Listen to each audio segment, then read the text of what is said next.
You know how some days just seem to go by in a haze, nothing particularly exciting, nothing to note? Well, that was how I felt the morning it all started. My name is Eric, and up until a few weeks ago, I thought I had everything figured out. Life wasn't perfect, but it was good enough. I had a decent job, a wife, 2 kids, a mortgage, basically, the typical suburban life most people would kill for. Sure, things with my wife, Amanda, hadn't been as vibrant as they used to be. But that's what happens after 12 years of marriage, right? Amanda and I met in college. It wasn't love at first sight, it was more like a slow burn. She was smart, funny, and had this way of making everyone around her feel important. I fell for her the way someone falls asleep, slowly at first, then all at once. We got married 3 years after graduation, had our first kid a year later, and by the time our second child came along, we were deep into the groove of daily life: work, kids, bills, repeat. I was always the steady one.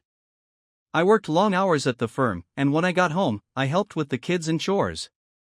Amanda, well, she was always the more social one. After becoming a successful event planner, she would often work late or go out with clients for drinks, but I never questioned it. It was all part of the job. Besides, trust was something we never had issues with, or so I thought.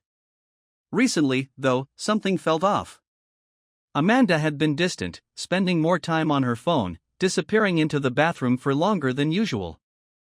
Her laughter, once a sound I cherished, felt like it wasn't meant for me anymore.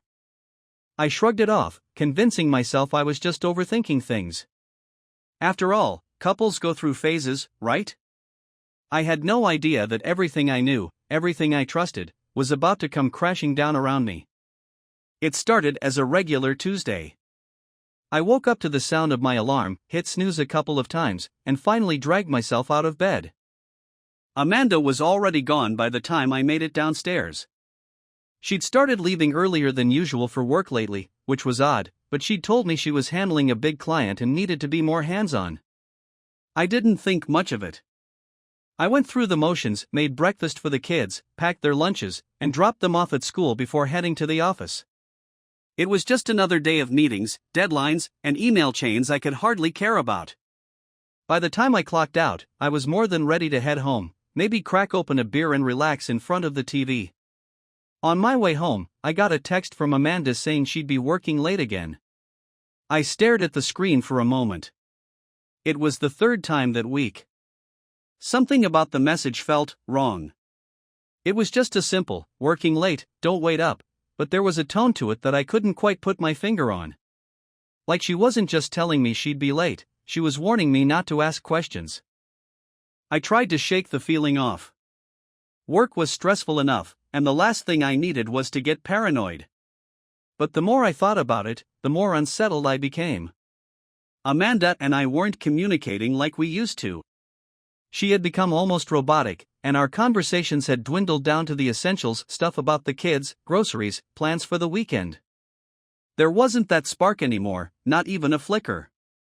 And maybe that was normal after all these years, but I couldn't ignore the sinking feeling in my gut.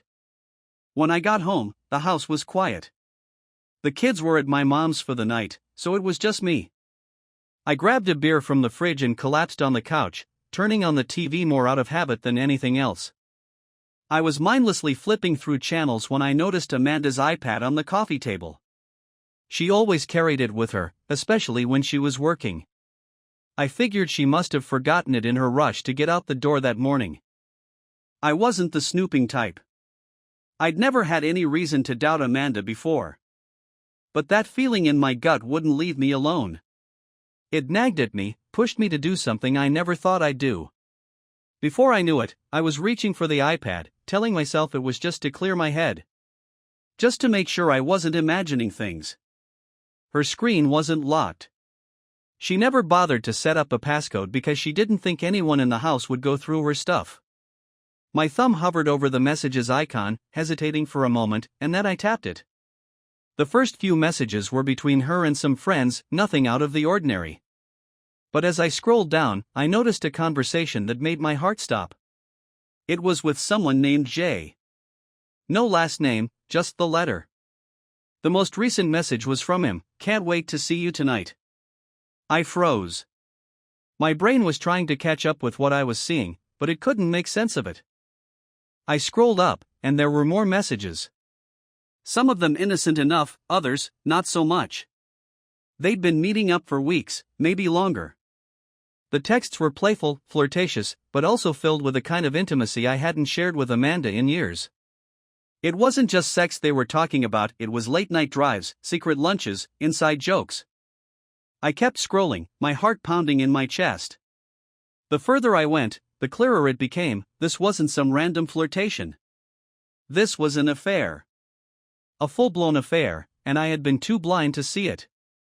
I sat there on the couch, staring at the screen, feeling like my entire world had just shattered into pieces. The woman I'd built a life with, the woman I trusted with everything, had been lying to me. For how long? I didn't know. I wasn't even sure I wanted to know. For a moment, I just sat there, numb. I couldn't move, couldn't think straight. My hands were shaking, and I felt like I was going to throw up. But then the anger hit. Like a switch flipped inside me, and suddenly I wasn't numb anymore. I was furious. How could she do this to me? To us? We had kids, for Christ's sake. We had a life together. And she just threw it away for some guy, some Jay, who I didn't even know existed until 5 minutes ago. I wanted to confront her right then and there. I wanted to grab my phone and call her, demand answers, scream at her for betraying me. But I didn't. Not yet. I needed more information. I needed to know how long this had been going on, how deep it went. I spent the next hour going through her messages, piecing together the timeline. They'd been meeting for months, at least. Maybe longer. She'd lied to me, lied about late nights at work, about where she was going, who she was with. And I'd been too trusting, too stupid, to see it. By the time I'd seen enough, my anger had only grown. I wasn't just mad at Amanda, I was mad at myself for letting this happen, for not noticing the signs. But now I had the proof. Now, I knew the truth. And there was no going back. I put the iPad down and stood up, pacing around the living room, trying to figure out what the hell I was going to do next. I couldn't just sit on this. I couldn't pretend everything was normal when it clearly wasn't. But I also didn't want to confront her without a plan. I needed to think things through, figure out my next move. Divorce? Counseling? I had no idea. All I knew was that nothing would ever be the same again. Amanda came home around midnight. I was still sitting on the couch, pretending to watch TV, my mind racing. She walked in, dropped her purse by the door, and gave me a tired smile. "Hey," she said. "Sorry I'm so late. Work was crazy." I nodded, barely able to look at her. "It's fine," I muttered. She didn't notice anything was off. Or maybe she did and just didn't care. She went straight upstairs, probably to shower and get into bed like it was just another night. But for me, it wasn't. I sat there in the dark for a long time after she went to bed, staring at the screen but not seeing anything. The anger was still there, simmering just beneath the surface, but now it was mixed with something else. Something heavier. Sadness. Betrayal. The realization that the life I thought I had wasn't real. It had all been a lie. Eventually, I went upstairs, too. I didn't say a word to Amanda as I crawled into bed beside her. She was already asleep, or at least pretending to be. I lay there, staring at the ceiling, trying to figure out what the hell I was going to do next. But one thing was clear, this wasn't over. Not by a long shot. I woke up the next morning to the sound of Amanda moving around the bedroom, getting ready for her day. It was like nothing had happened. She hummed softly to herself as she rummaged through her closet, picking out an outfit for the day. I lay there in bed, staring at the ceiling, replaying the texts in my head. Every word, every message between her and Jay felt like another punch to the gut. I couldn't take it anymore. "Who's Jay?" I asked, my voice cutting through the morning silence. Amanda froze, her hand paused over a shirt hanging in the closet. She didn't turn around right away, but I saw her shoulders tense. I could feel the air in the room shift, thick with tension. "What?" she asked, her voice flat. She didn't look at me. "I asked you who Jay is," I repeated, sitting up in bed, my eyes locked on her. "Don't act like you don't know what I'm talking about." She finally turned to face me, her face blank, but there was a flicker of something in her eyes, fear, maybe, or guilt. "I don't know what you're talking about," she said, but her voice wavered, just a little. I threw the covers off and stood up, crossing the room in 2 quick strides. "I saw your messages, Amanda. I know everything." Her eyes widened slightly, but she quickly composed herself. "You went through my phone?" she asked, trying to shift the blame, her voice rising with indignation. "Don't try to turn this around on me," I snapped. "I'm not the one sneaking around and cheating. How long has this been going on? Months? Years?" She opened her mouth to speak, but no words came out. Her eyes darted around the room, like she was searching for a way out, an escape route from the conversation she knew she couldn't avoid. Finally, she sighed and sat down on the edge of the bed. "It's not what you think," she mumbled, staring down at her hands. "Not what I think?" I repeated, my voice dripping with sarcasm. "So, you haven't been sneaking around behind my back, lying to me for months? You haven't been meeting up with some guy, texting him about how much you miss him?" Amanda didn't answer. She just sat there, her head down, avoiding my eyes. That was all the confirmation I needed. My chest tightened, the anger boiling up again. "Who is he?" I demanded. "Tell me who the hell he is." "He's no one, Eric," she snapped, finally looking up at me, her face flushed with frustration. "It was just. I don't know. It was stupid. It didn't mean anything." "It didn't mean anything?" I repeated, my voice rising. "You've been sneaking around with this guy for months, and it didn't mean anything? Do you think I'm an idiot?" "No, I don't," she said quietly, her voice losing its edge. "I didn't want to hurt you." "Well, you did," I shot back, my hands clenched into fists at my sides. "Congratulations, Amanda. You've officially ruined everything." She winced at my words, but I didn't care. I was too angry to hold back now. All the frustration, all the hurt I'd been bottling up since I saw those messages, it all came pouring out. "I trusted you," I said, my voice shaking. "I thought we had a good life. I thought we were happy." "We were happy, Eric," she said, her voice barely above a whisper. "But things changed. We changed. You're never around anymore, and when you are, it's like you're not even here. You don't talk to me. You don't listen. I work to support this family," I snapped. "I'm doing everything I can to keep this house, to make sure our kids have everything they need." "I know that," she said, tears welling up in her eyes. "But it feels like we're just going through the motions. Like we're living 2 separate lives. I didn't plan for this to happen. But it did happen," I said coldly. "And now what? You expect me to just forget about it? Pretend like nothing's wrong?" "No," she said, shaking her head. "I know I messed up. I know I hurt you. But I don't want to throw everything away. I love you, Eric. I love our family." I stared at her, not sure what to say. The woman sitting in front of me, the woman I had loved for so many years, was suddenly a stranger. How could she claim to love me after what she had done? How could she say that while still sneaking around with another man? "If you loved me, you wouldn't have done this," I said, my voice barely audible. Tears spilled down her cheeks now, and she wiped them away with the back of her hand. "I made a mistake," she said, her voice breaking.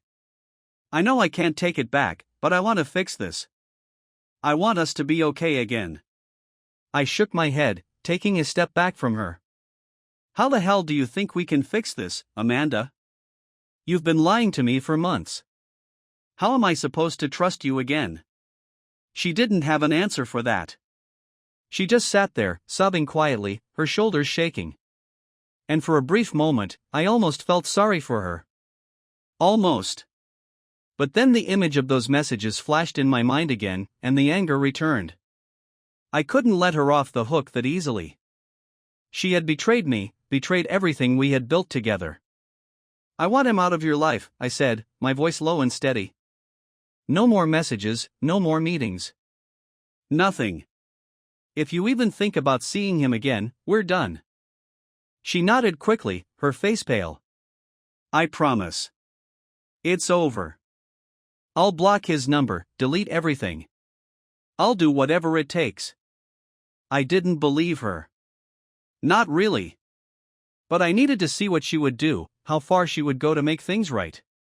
If there was even a chance we could salvage our marriage, I needed to see some kind of effort from her. Something to prove that she was serious about fixing this. "I need some time," I said, turning away from her. "I can't just forgive you overnight." "I understand," she whispered. "Take as much time as you need." I left the bedroom without another word. My mind was racing, my emotions all over the place. Part of me wanted to believe that she could change, that we could somehow work through this. But the other part of me, the part that had been shattered by her betrayal, wanted to pack my bags and walk out the door without looking back. I spent most of the day driving around, trying to clear my head. I stopped by my office but didn't stay long. I couldn't focus on anything but what had happened that morning. My coworkers could tell something was off, but I brushed them off with half-hearted excuses. By the time I got home, the house was dark and quiet. Amanda had taken the kids to her mother's, giving me space like I had asked. I walked into the kitchen and poured myself a drink, staring out the window at the backyard, wondering how everything had gone so wrong so quickly. I wanted to believe that Amanda's affair was just a phase, something she had fallen into because we had grown distant. But a part of me couldn't shake the feeling that this wasn't the end of it. Even if she cut off all contact with Jay, the trust was gone, and I didn't know if we could ever get it back. I downed my drink and poured another, feeling the burn of the alcohol in my throat. I didn't know what the future held for us. I didn't even know what I wanted anymore. All I knew was that nothing would ever be the same again. The next few days were a blur. Amanda stayed away, keeping to herself and avoiding me as much as possible. I could tell she was walking on eggshells, afraid to say or do anything that might set me off. And maybe she was right to be cautious, because I was a ticking time bomb. Every little thing reminded me of her betrayal, and the anger was never far from the surface. I wasn't sure how long I could keep living like this on edge, unsure of what was going to happen next. Something had to give, and soon. The days that followed were tense, to say the least. Amanda tried, in her own awkward way, to act normal around me and the kids, but it was all wrong. I couldn't stand to look at her without feeling a mix of disgust and betrayal. The worst part wasn't even the affair itself. It was the lies, the thought that she could look me in the eye day after day while carrying on with someone else. I felt like a fool. I kept my distance, sleeping on the couch most nights, and she knew better than to ask me why. I could see she wanted to talk, to explain herself more, but I wasn't interested in hearing anything from her. Not anymore. I didn't care about her excuses or her reasons. All I knew was that things were broken beyond repair, and she was the one who had shattered everything. One night, after Amanda had taken the kids to her mother's for the weekend, I found myself sitting alone in the house. The silence was deafening, and I couldn't stop my mind from racing. The texts, the night she came home late, the look in her eyes when she thought I wasn't paying attention, it all replayed in my head over and over. I poured myself another drink, my fourth of the night, and stared at the wall. My anger had been simmering beneath the surface for days, but now it was boiling over. I couldn't let this go. I couldn't just sit here and pretend like everything would be okay eventually, because it wouldn't. I wanted her to feel the pain she had caused me. I wanted her to know what it felt like to have your life ripped apart by someone you trusted. That's when the idea started to form. I didn't want to just confront her again, make her cry and beg for forgiveness like she had before. That would be too easy for her. No, I wanted to hit her where it hurt. I wanted her to feel every ounce of the betrayal I felt. And I knew exactly how to do it. First, I had to play the part. I couldn't let her see this coming. Over the next few days, I softened up a little, acted like I was coming around. I let her talk to me more, made some small talk about the kids, even sat down for dinner with her a couple of times. She noticed the change, of course. I could see it in the way her eyes lit up when I wasn't as cold toward her. She probably thought I was starting to forgive her. That's what I wanted her to think. The first part of my plan was simple. I had to make her believe everything was going back to normal. That way, when I finally made my move, she wouldn't have any idea it was coming. Amanda worked from home on Fridays, so I waited until the next Friday to set everything into motion. She was upstairs in the office, typing away on her laptop, when I walked in. She looked up and smiled, one of those tentative smiles she'd been giving me lately, like she was afraid I'd snap at her any second. "Hey," I said casually, leaning against the doorframe. "Hey," she replied, her voice soft. "What's up?" "Just wanted to talk," I said, stepping into the room. Her eyebrows lifted in surprise, but she quickly covered it with a nod. "Sure. About what?" "I've been thinking," I said, sitting down in the chair across from her desk. "About us. About what happened." Her smile faltered, but she nodded again, her eyes searching mine. "Okay. I'm not going to lie," I continued. "What you did, it's messed up. But I've been trying to figure out if I can get past it. For the kids, mostly." Her shoulders relaxed a little, and I could see the relief in her eyes. She probably thought this was the start of our reconciliation, that we'd go to counseling and eventually get back to where we used to be. But she had no idea what I had in mind. "I know," she said quietly. "I've been hoping we could work things out, Eric. I know I messed up, but I want to fix this. I really do." I nodded, keeping my face neutral. "I believe you. That's why I think we should try." Her eyes lit up again, and she let out a small breath. "You do?" "Yeah," I said. "But there's something I need from you first." "Anything," she said quickly. "Whatever it takes." I leaned forward, resting my elbows on my knees, and looked her dead in the eyes. "I need you to tell me everything. The truth. No more lies, no more half-truths. I need to know exactly what happened." Her face paled slightly, but she nodded. "I've already told you." "Everything," I interrupted. "I need the whole story. Every detail." She hesitated, her eyes flicking away from mine for a moment, and I could tell she was debating whether to come clean or not. But I wasn't going to give her a choice. "Because if you lie to me again, Amanda," I said, my voice low and steady, "we're done. I'll walk out that door and never come back." Her eyes widened at that, and she swallowed hard. "Okay," she whispered. "I'll tell you." And so she did. She spilled everything. She told me how it started, some flirting here and there with this guy, Jason, who she met through a client. It escalated from there. Drinks after work, long lunches, hotel rooms. She didn't leave anything out, not even the parts that made her look bad. She talked for nearly an hour, and by the time she was done, she was in tears, her face red and blotchy from crying. "I'm so sorry, Eric," she said, her voice choked with sobs. "I know I don't deserve your forgiveness, but I love you. I love our family. I don't want to lose you." I stared at her, my expression blank. Inside, though, I was seething. Every word out of her mouth had confirmed what I already knew, but hearing it straight from her was a different kind of pain. I wanted to yell, scream, break something. But I didn't. I couldn't. Not yet. "You won't lose me," I said quietly, standing up and heading for the door. "Eric." "I need some air," I said, cutting her off. "I'll be back later." I left the house without another word, my mind racing as I drove around the neighborhood aimlessly. I couldn't stop thinking about what she had told me, the way she had cried, the way she had tried to make herself the victim in all of this. It made me sick. But now I had everything I needed. The next part of my plan was more technical. Amanda thought she had control of the situation, but I was about to take that control from her. She had no idea what was coming.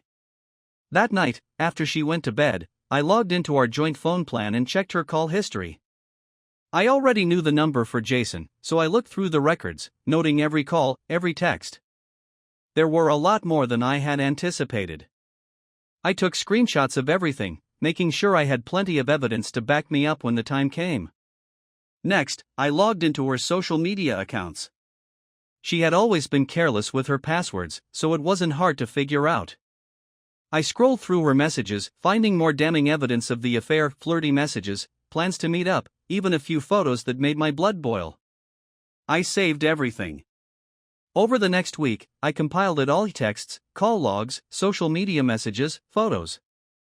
I had enough to destroy her. And that's exactly what I planned to do. The final piece of the puzzle was the kids. I couldn't drag them into this mess, at least not yet. So I waited until the following weekend, when Amanda took them to her sister's house for a few days. I told her I had to work late, but in reality, I was setting everything in motion. I made copies of all the evidence I had gathered and sent them to a few key people: her boss, her closest friends, even her parents. I made sure they saw everything. By the time she found out, it would be too late.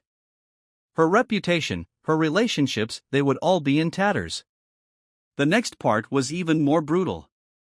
I packed my things, carefully taking only what I needed, and left her a note on the kitchen counter. I wasn't going to stick around and wait for the fallout. I had already spoken to a lawyer and filed for divorce earlier that week, so there was nothing left to say. The note was simple. I know everything. You destroyed our family. I'm done. I'll send someone for the rest of my stuff. Goodbye. And just like that, I was gone. As I drove away from the house, I felt a strange sense of satisfaction. Amanda was going to wake up to a nightmare, and there was nothing she could do to stop it. She wanted to play games? Fine. But she was about to learn just how brutal I could be when pushed too far. I wasn't the forgiving type. Not anymore. I spent the next few days crashing at a buddy's place. Josh, one of my closest friends, didn't ask too many questions when I called him up asking if I could stay for a while. I didn't need to explain anything yet. He just let me in, gave me a beer, and handed over the spare room keys. The first day felt almost good. I was finally out of that house. Away from Amanda. Away from the lies. I thought I'd feel worse, but it was like a weight had been lifted. The revenge had been satisfying, knowing that by now, her parents, her boss, and God knows who else had seen all the dirt I'd gathered. She had no idea it was coming, and I could almost picture the look on her face when everything came crashing down. But as the hours turned into days, something else started creeping in. Something heavier. It was strange, almost like I was waiting for her to call, for her to send some angry text, or show up demanding to talk. But she didn't. There was nothing but silence. No missed calls. No messages. I found myself checking my phone more than I cared to admit, almost expecting something, anything. It felt wrong. Why wasn't she fighting back? Why wasn't she blowing up my phone? I thought I'd relish the silence, but all it did was make me feel like there was something more going on that I didn't know about. Had she already given up? Maybe she was too embarrassed to face me, or maybe she was plotting something of her own.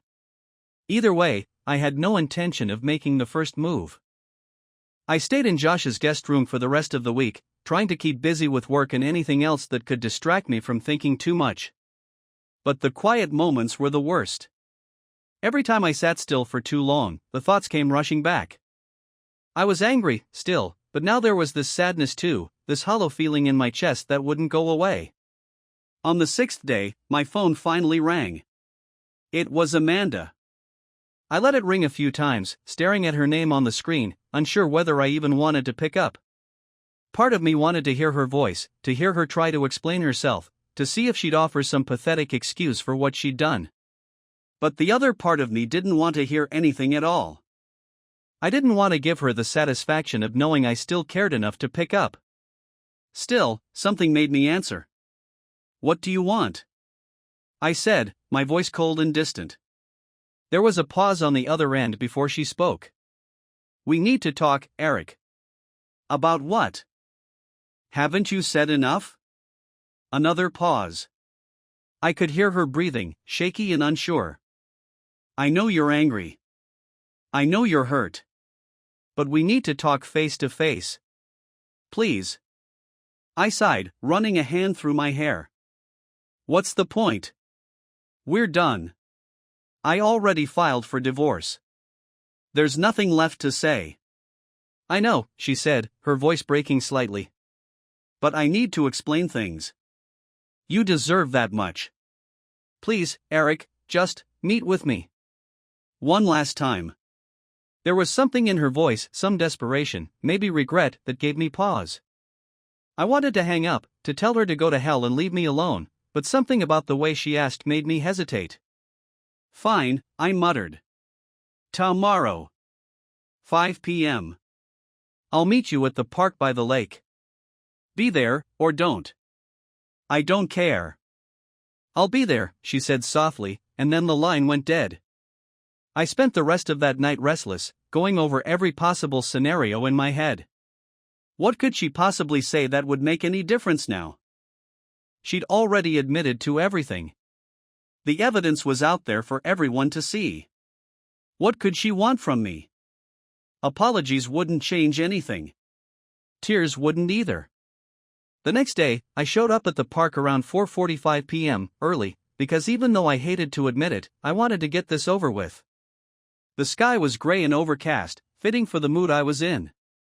I sat down on a bench near the water, staring out at the lake, my mind blank but buzzing with anticipation. She arrived on time, her figure small in the distance as she walked toward me.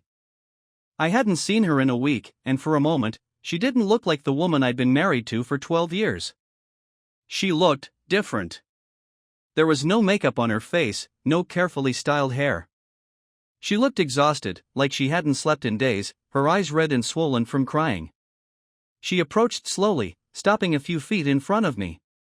Hey, she said quietly, her voice trembling. I didn't respond. I just looked at her, waiting for her to start. She sat down on the bench next to me, but I didn't turn to face her. I couldn't. I know you hate me right now, she said after a moment. And I don't blame you. I hate myself too. Good, I said flatly. She winced but continued. I got your note.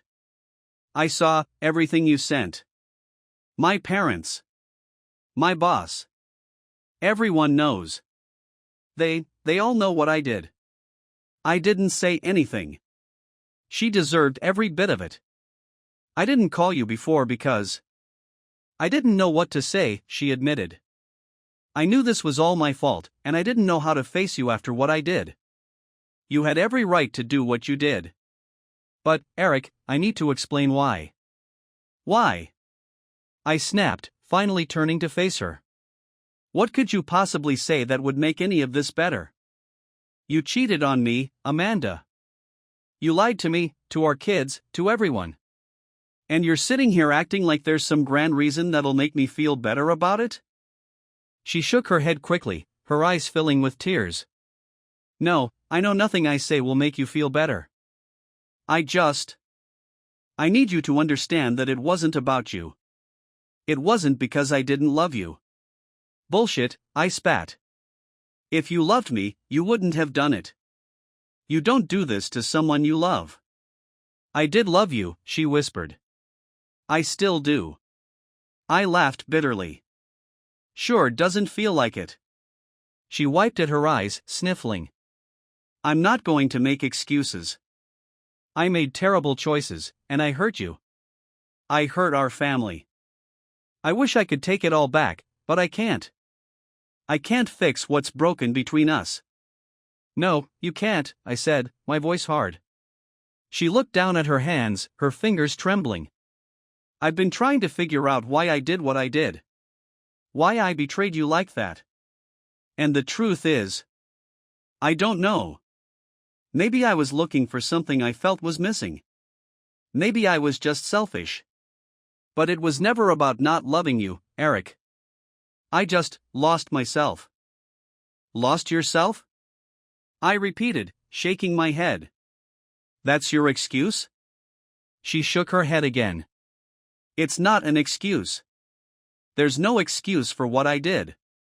I'm so sorry.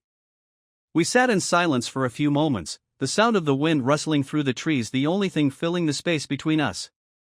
I didn't know what to feel anymore. I'd spent so long being angry, being hurt, that now, faced with her sitting here, apologizing, I just felt tired. I don't know how we got here, I said finally, my voice quieter than I intended. I thought we were solid. I thought we had a life together. But you threw it all away. And now what? What do you want me to do with that? She swallowed hard, her eyes wet. I don't expect you to forgive me. I just wanted to tell you that I'm sorry. I wanted to face you and admit what I did. I don't deserve your forgiveness, and I don't expect it. But I needed you to know that I'm not trying to pretend like this didn't happen. I stared at the ground, my hands clenched into fists on my knees. I don't know if I can forgive you. Hell, I don't even know if I want to. She nodded slowly, her breath shaky. I understand. We sat in silence for a long time after that, neither of us knowing what else to say. It felt like the end, the final unraveling of everything we had built together.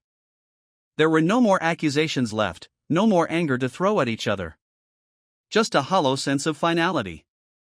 I filed for divorce, I said after a while, breaking the quiet. You should get a lawyer. She nodded again, wiping her eyes. I will. I stood up, feeling the weight of the conversation pressing down on my shoulders. Goodbye, Amanda. Goodbye, Eric, she whispered, her voice barely audible. I walked away, not looking back. It was over. Truly over. After that final conversation with Amanda, I thought I'd feel a sense of closure, some kind of relief. But walking away from her that day, all I felt was emptiness. The anger that had been driving me for the past few weeks had finally burned out, leaving a void behind. I wasn't sure what came next, and that terrified me more than I was willing to admit. I spent the next few days in a kind of daze, going through the motions but not really feeling anything. Josh tried to get me out of the house a couple of times, suggesting we hit up a bar or watch a game, but I wasn't interested. I couldn't get my head straight. The adrenaline that had kept me going was gone, and now I was left with nothing but the pieces of my broken marriage. I knew I had to start thinking about the next steps, divorce proceedings, custody arrangements for the kids, all the legal crap that was looming on the horizon, but I couldn't bring myself to deal with it just yet. Everything felt too fresh, too raw. Every time I tried to focus, my mind drifted back to that moment in the park, Amanda's tear-streaked face, her apologies, her explanations. And as much as I wanted to hate her, as much as I wanted to stay angry, part of me couldn't help but feel sorry for her.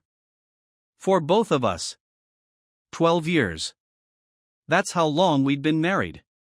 We had 2 kids together, a house, a life. It wasn't supposed to end like this. I wasn't supposed to be sitting here, alone, wondering what went wrong. But this was the reality now, and I had to face it, whether I was ready or not. I spent the next week getting my affairs in order. I contacted my lawyer, who assured me everything was moving forward with the divorce paperwork. I started looking for a place to stay more permanently, since living out of Josh's spare room wasn't exactly sustainable. I even began mentally preparing myself for the conversation I'd have to have with the kids once everything was finalized. That was the part that scared me the most, telling the kids. They were young, sure, but not so young that they wouldn't understand what was happening. Sarah was 10, and Mark was 8. They'd notice the shift, if they hadn't already. They'd see me moving out, spending less time at the house. I knew they'd have questions, and I wasn't sure how to answer them without completely tearing them apart. One night, as I sat in Josh's living room, staring blankly at the TV, my phone buzzed. It was Amanda.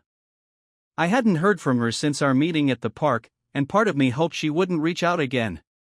But there it was, her name flashing on my screen.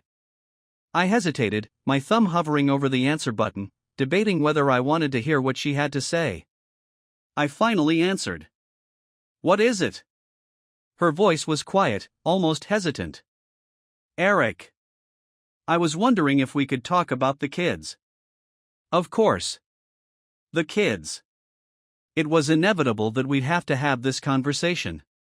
As much as I wanted to avoid her, I couldn't avoid my responsibilities as a father. What about them? I asked, trying to keep my tone neutral. I think we need to tell them what's going on, she said. They deserve to know. I let out a long sigh, rubbing my temples. She was right, of course. The kids had been walking around on eggshells for weeks, probably sensing the tension but not understanding it. We couldn't keep them in the dark forever. When do you want to do it? I asked, my voice sounding flat, even to my own ears. Maybe this weekend, she suggested. We could sit down together, talk to them as a united front.